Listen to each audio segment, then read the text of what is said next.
So I am joined today not by Dave Farrow, so we're going to issue him an unexcused absence. He's actually on leave, so he wasn't sure if he'd be able to make it today. I left his shining face in here just because it warms my heart to see it every Tuesday, even if it's just a still. So, uh, Dave, if you're out there listening, hello.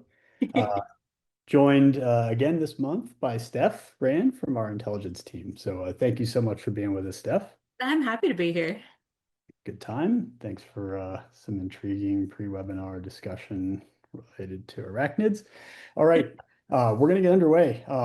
We've got two things we're going to cover today. We're going to give you an overview of May's intelligence insights, and then Steph's going to walk us through a dive into Lectrodectus. And so we'll explain a little bit more. We'll explain a bunch more about what that is. And I'll say I don't want to kind of steal the thunder for later stuff, but like this is an interesting threat in that there's a bunch that we do know, but there's also a whole bunch that we don't. And so very much encourage everyone to ask questions. If you've heard of this, if you haven't heard of this, if you're curious, how much we know and kind of where the gaps are, we'd love to talk candidly about that. So Steph, thanks in advance for taking the time to walk us through this. Yeah, excited to. And thanks to everyone for being here. We'll be keeping an eye on the chat. So if you have any questions, please pop them in there. And without further ado, we're going to get moving. So first look at May's Intelligence Insights. So these went to our customers last week, I believe. I believe they're coming out, like they'll be available with some commentary to the general public later this week, Steph. On Thursday. Awesome. So as I was looking through this, I don't have a great, in-depth understanding of all these things as you do, but like I was just kind of skimming over the list. And the one thing that jumped out at me, and so I took, 30 seconds to count, and hopefully I figured out how to do that right. But it was like it's, six of this top 10 for May. So we're almost to the midpoint of the year, and six of these top 10 were in our top 10 for all of 2024, which I think just kind of speaks volumes to like, there's kind of always evolving tactics. Like we're always having to track on new threats.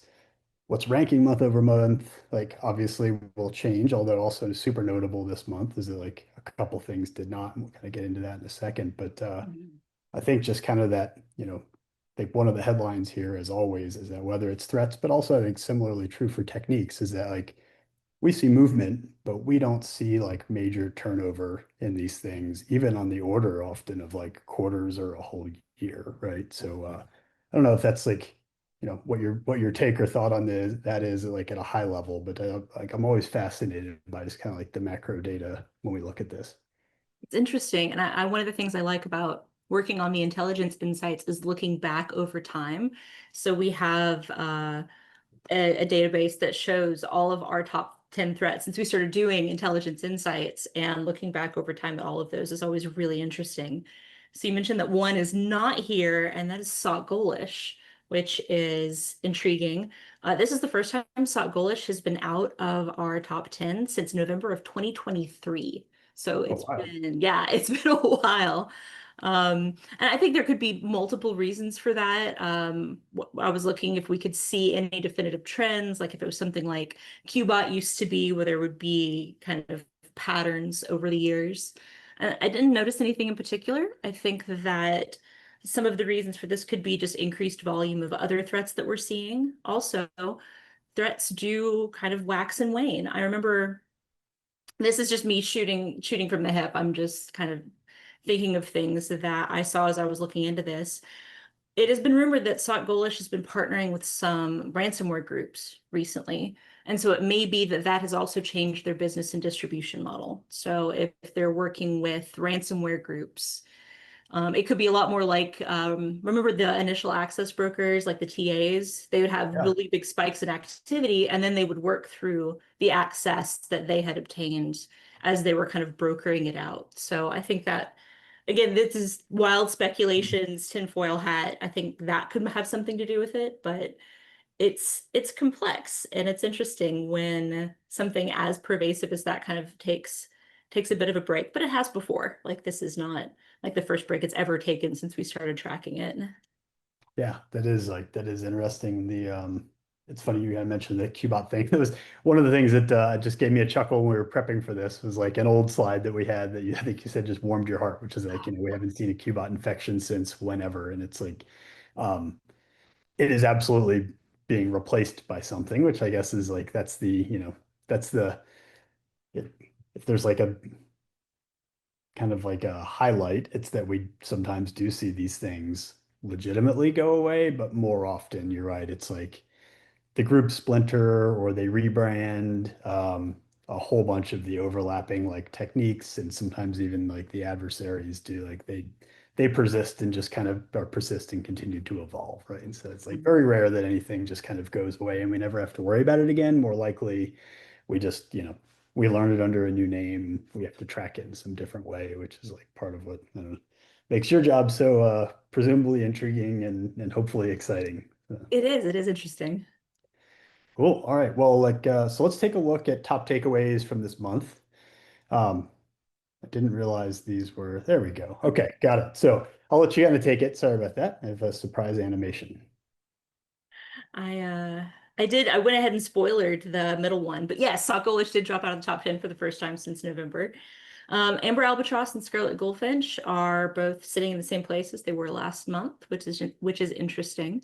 Although both have been prevalent, as you mentioned, since last year. So that's not it's notable for the volume. One reason for the volume, and I talk about this a little bit in the upcoming insight that we're going to publish on Thursday, the way that we're still doing research on Amber Albatross as one of our named birds and Scarlet Goldfinch too. Um, and that gives us better visibility into things sometimes. So sometimes as we continue research, we'll get that better visibility and have a higher volume of published threats that we see because of that. So it's not necessarily that Amber Albatross is Mhm. surging and having wild spikes in activity. We're just getting a lot better at tracking it earlier and earlier, which means we see more and more of it. So which is good. It just means it does take up a top spot on our leaderboard, and that's been the case for the last couple of months. Yeah, maybe we can pause there for a second too, because I think and this is always a hypothesis that's kind of hard to prove, but I think, particularly having done this now for like, year over year over year, and even just month over month, it is like, when we, every year and we do the threat detection report, we're like, okay, like this type of thing is surging, or we're seeing this big trend. And it is always an interesting kind of like thought experiment and somewhat of like a data-driven exercise to figure out like, is this thing trending because like we're realizing the importance of it, and so we're directing a tremendous amount of energy into looking for it like more comprehensively, Mhm. finding it earlier, attribute like we can better attribute it and all those things. And so I don't know, like I'm glad you called that out because that is like anytime you look at these top lists, I feel like that's always the question that uh like analytical folks in particular will tend to ask is like, are there just more of them because you're spending more of your time looking for them? And so like in Mhm. some aspects, sounds like that's certainly true. Yeah, data's always got context. I one of the things that I really like about getting to talk about the top 10 in a longer format is we get to talk about things like that. It's all about sort of like you said, those trends, and it's not in a vacuum. Taking those numbers mean different things, and we try to be very transparent about that when we report it. Like these are the most prevalent threats that we've seen in the past month without a lot of kind of what assumptions about like why that might be. We try to take a look at that. If we're not sure, like with SocGholish, I don't mind saying we're not sure. It dropped off for us. We didn't see as much of it. I anticipate that will change, but yeah, it's always interesting to look at it from a data perspective as well, and not just like an intel threat perspective. Yeah, very cool. Well, so like that, so great segue there into so like Um, talk to us about Lectrodectus. So like this is new. Definitely, I don't know that I've ever really like paid much attention to this. I've heard of it before. I think it goes under some other names. This is in case anyone was curious about the production quality of Red Canary Office Hours. A lot of it involves me copying, pasting old slides and changing the words, which is why we have some surprise animations. TBD how many more of those show up. So good luck, Steph. I like it. I love it. So yeah, Latrodectus is new-ish. It's been around since about 2023, and it's interesting. You mentioned sort of the things that come and kind of are more commonly seen after other threats decline and sort of used in replacements. So like with Qbot, we saw an increase in iced ID, and a couple of researchers, including Proofpoint, assessed that this loader, this Latrodectus loader, is actually the same creators. So the folks that created iced ID, based on similarities in the code, seem to also have created Latrodectus and started using this, leveraging it, kind of getting it out there in 2023. So newish, but not brand new. Brand new to the top 10 for us. Awesome. All right. Well, let's so without further ado, talk to us about, yeah, like what's this, what are we looking at here? Kind of like what's the sequence of events that folks can expect? And we'll go into more detail for everyone about like the specific execution chain and some detection opportunities in a minute. Mm-hmm. So this is kind of a combination of what we've seen most recently and also some OSINT reporting. There were a couple of specific Latrodectus and Brutal campaigns that were commented on publicly. Microsoft shared some examples. And that's really helpful because sometimes we can't see back before that initial endpoint execution. So it's always really nice when folks share information about sort of the initial access distribution methods. I wasn't able to tie back our activity to either of those campaigns, but this is a really good example that echoes what we've seen previously. So Latrodectus delivery execution chains very often start with financially themed phishes, so like tax themed phishes, which happened this spring. And also another one that was reported were fake Windows 11 Pro updates were being used to deliver Brutal and Latrodectus this spring, which is really interesting. So not new distribution methods. You know, these are things that we've seen for multiple threats. Tax themed phishes, GULoader is a really good example of another threat that loves to use financially themed phishes. GULoader and Rimkos are a So common. if I could ask a question there, and like the answer to this, maybe we have no idea, but you mentioned kind of some specific fake updates, which is interesting. And we've covered, I mean, even just the past weeks, I think the last time you were on, we kind of talked a little bit about some of the fake updates, but also just, general malvertising, SEO poisoning. It is interesting that like the threats tend to cluster commonly around like a specific type. So I know there's like some that have been focused on, like free PDF viewers and some that are focused on like certain remote access tools, things like that. So in general, like, so it's like the Windows 11 updates is kind of like one concentration of those for this. For this, yes, for this. Excellent. Really interesting. And then our friend Paste and Run is also part of this execution chain, and that we've been able to confirm. So that's kind of where we have started seeing the activity for us. So what seems to happen is the tax themed fish document or the fake software update will lead to a URL, a paste and run, click fix URL that includes that fake CAPTCHA interaction. And that's what kicks off the initial script execution and starts pulling down remote resources, typically MSIs, from infrastructure. And that's leading to brute retel. And this is a good thing. Brute retel is something that is not new. It's actually a red team tool, like a red teaming tool that has been appropriated by the bad guys to do bad things. This is the Cobalt Strike maneuver. Yeah, right. And then Brute Retel goes on to sideload. Typically what we've seen is sideloading Latrodectus, which then executes in memory and starts to kind of call out to additional infrastructure. Excellent. So, all right, yeah, and we got a little bit more detail, and this was Mhm. oh, I'm sorry. Jumped the gun. Also don't know how to go back. There we go. Sweet. So yeah, so maybe let's talk some more about the execution because there are a few things here I wanted to dig into. And I think there's like, again, like the theme of office hours seems to be that we end up talking about a pretty small number of kind of techniques, like week over week over week. And so yeah, walk us through this, or if there's things in here you want to highlight. But I thought this was a really good and succinct kind of breakdown of Mhm. execution. Yes, and this is a combination of another Brute Retel Latrodectus campaign we saw last summer, and also the things that we've been seeing more recently too. So there's definitely some trends over time, even though there have been different versions of Latrodectus that have executed in different ways. But this is a good this is a great place to start the conversation about what we've been seeing. So starts with script, or in some cases it starts with a script, especially before paste and run got to be more popular as the initial execution method. Scripts are very popular. I was thinking about kind of trends over time for another upcoming webinar for initial access, and script abuse is not going away. It works extremely well. That's why I think we end up talking about these things over and over again, is they're just really effective.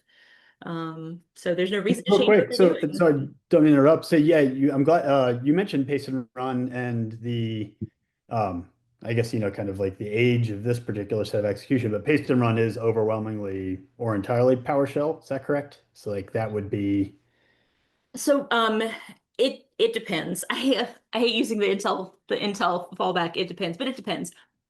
It is okay. often PowerShell. We've also seen versions that use MSI exec as well for initial Got it. execution. So Okay, cool. No, thanks. Sorry to mhm. interrupt. I want to clarify that because I think most of what we've talked about, and I know like the research that at least we've been kind of sharing and stuff like that publicly, most of it I think just happened to center on PowerShell, but good to Mhm. understand that there's some diversity there.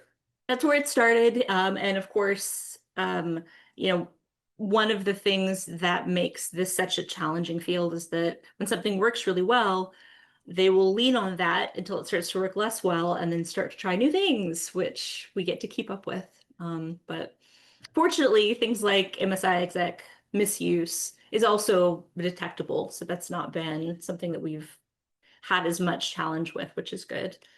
Um, so the way that it works, it's really interesting. Brute Ratel will, especially in the cases that we've seen recently, masquerade as sort of a legitimate executable of some kind. In the most recent examples, we saw it masquerading as an NVIDIA installer. So it will download this set of files and then use one of the vulnerable DLLs. So like in this one, when they were using a CLUI DLL, they will use that to execute and then sideload additional DLLs, like the Latrodectus DLL. That lets them it executes in memory and process memory. And that's much harder to see and track and observe, which is why they like it. So once it moves through Brute Ratel, Latrodectus starts executing. It's very difficult to determine whether or not that payload is Latrodectus, unless you are able to catch a version of Latrodectus that has a DLL, like in this case, or you start seeing netcons to Latrodectus infrastructure. And that's really the best way of figuring out if the bad thing is Latrodectus, is if it gets that far and is beaconing out to known Latrodectus C2 infrastructure. Before that, it's not good, it's bad, and Brute Ratel is often paired with Latrodectus, but sometimes it's hard to like definitively say, but that's what it is. Yeah, I could just like it seems like an definitely untangling the two. We were kind of reading through some of this stuff and like nerding out a little bit yesterday on kind of some other open source and like in closed source reporting, and it is like almost impossible um, to understand. Yeah, it's almost impossible to untangle those two. It seems really hard. It sounds like, yeah, to your point, maybe it's like, there's some fundamental challenges, and I think we'll kind of capture some of those here Hmm. in just a moment. But I think I did want to take a second to like, despite the fact that it can be a little bit tough to like attribute or, when you're looking at the execution chain, particularly if you're not seeing a lot of this, like you all are seeing a bunch of it. So that makes it like, with kind of some volume comes a little bit of understanding or pattern matching. But like, um, I pulled out these two detection opportunities just because even if you don't know what you're looking at, this is another, I thought this was a really great example of like tried and true techniques, like Hmm. tried and true detection opportunities and methodologies that even if you have no idea what you're looking at, you can, there's still a really good chance for everyone to find this stuff and find it early. Because to your point, like don't know what to call it yet, but like it's bad, and you will know it when you see it, particularly if you're, if you're looking for these types of analytics. So like I don't know if there's any, I think you've covered both of these, kind of anything. I don't know if there's anything else here that's specific to Latrodectus you want to call out, beyond just these like kind of not analytics necessarily, but I'd say like looking for these two techniques. Yeah, no, I think that these are great examples, and it's a good example of why it's nice to kind of behaviorally detect things. Like these are suspicious behaviors used by a lot of threats. You get really broad detection coverage if you're able to detect like what they're doing and how they're doing their things, regardless of what the payload is. So take note of those. And I'd say, I think the cases like we posted this link already, but like pretty much all of these techniques and most of these threats are covered. Yeah, like I think thanks for dropping that in there, Adam. Run DLL we've covered extensively, but I'd say like just even outside of the threat detection report, like just looking through there for W script and like all those other kind of like adjacent command and scripting interpreters. We've got tons and tons of good research and analytics out there. So like please go take a look if you're interested in looking for these things. Um, and I think we've already kind of gotten here. Like I think, we've kind of like the theme throughout has been like attribution can be hard here. And you've already kind of provided a couple of examples, but want to take this opportunity to kind of, I don't know, yeah, tell us more about just the challenges, whether it's attribution or otherwise. But I think also wanted to just kind of talk through and point folks towards like some of the other research that's out there because there's a ton. Hmm. Certainly not the only ones to write about it. It's one of the nice things about threats that become more prevalent and are effective is you get a lot of really good defenders doing research into them and sharing what they found so far, which is fantastic. So yeah, one of the ways that we found a lot of really, really excellent OSINT to help us with our understanding of Latrodectus, especially early on when we had not seen as much of it. And because behaviorally, it does leave fewer markers than things that don't execute kind of in like on the endpoint that or in a way that we could see better than in process memory. That's really challenging to observe. It doesn't leave as many behavioral indicators. So I didn't mention this before when I was talking about the previous campaigns or the ones in the spring, but Microsoft attributes that activity to Storm 0249, which is one of the groups that they track. Which is always interesting. Of course, that's not one of our groups, and threat naming and overlaps are always, that's a whole other can of worms that I'm not going to get anywhere near opening right now. But it means that there's a lot of people looking at this activity. There's a lot of teams looking at this activity and sharing what they've seen, which is nice. Awesome. And I get the so yeah, very much appreciated. This is great. And I want to I'm just kind of got distracted there for a little bit. I'm taking a look. We had a few questions in the Q&A. And I want to so a couple things, and there's two of these that I think are really specific to kind of click fix. And so I might take a second and talk through that if we can. Mhm. Because it seems like folks are like interested in that, and I kind of suspect that, or I know that we're not the only ones seeing it. Um, so there's one question from Kenneth, and he says like, kind of talking through that like, old is new, right? Like just the, tricking people into updating like their AV or their OS, but really like, delivering them malware along the way.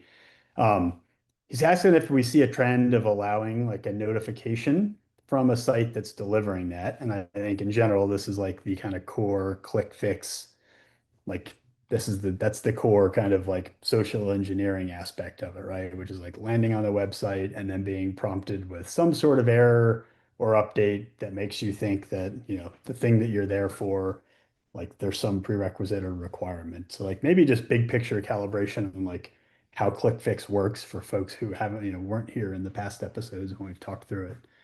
This is getting increasingly interesting because as ClickFix becomes more pervasive, it also changes.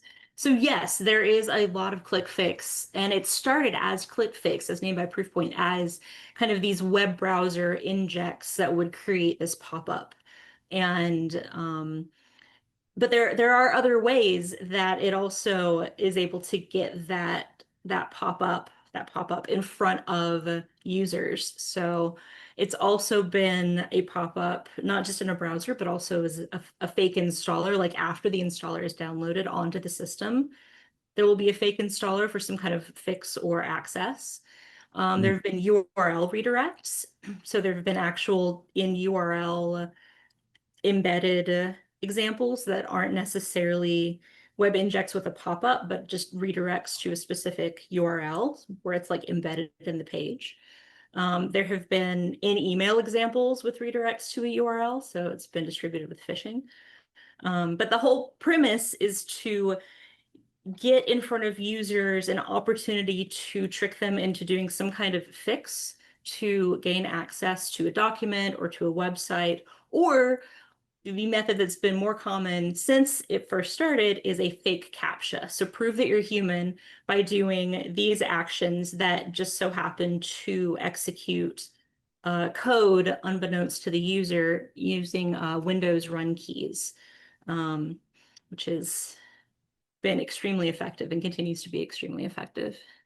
Yeah, I'll say like one of the observations that I had when I was just kind of doing some general like just open source research related to that whole like paste and run, click fix, fake captcha is just like even looking at the earliest iterations of those compared to where we are today. It's like interesting to think about, quality when you kind of think about malware, but it is like just in general, like the quality, the styling of like those click fix like prompts and overlays, like matching the site that you're on. So like there's, it's not such an abrupt like visual cue that like maybe something's wrong has been really, really interesting. And like to your point, just like that like cat and mouse evolution is fascinating to watch, at least from afar. So uh, Absolutely.